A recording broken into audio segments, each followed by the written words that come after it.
Hey, yo, fam, what's going on, man? So, in regards to these relationships, when it's like a real hard discussion, a deep discussion, and say a disagreement occurs and all that, a lot of stuff, a lot of times, whether it has to do with that person or whether it doesn't, a lot of times, a lot of people will put stuff on hold.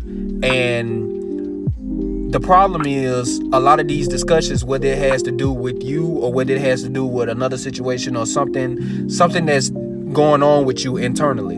A lot of times we put a lot of shit on hold but never go to it. Let's talk about it.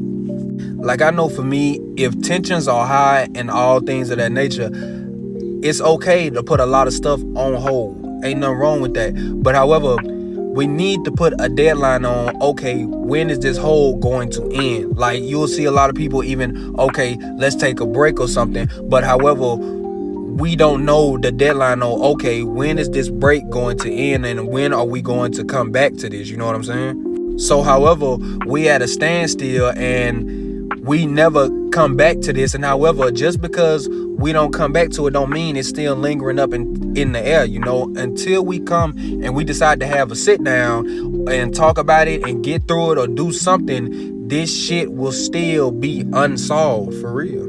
So with that being said, man, if we have a lot of stuff that's on hold, we need to make a deadline on, okay, when is this hold going to be broken? Like, for example, like, say if you deposit in a check or something like that, say, for example, they put a hold on it. Eventually, they will tell you, okay, this is the date on when this hold is going to break, or anything else. They'll tell you, okay, this is when the break is going to end. This is when the hold is going to end. So, however, we need to put that into relationships with people, etc.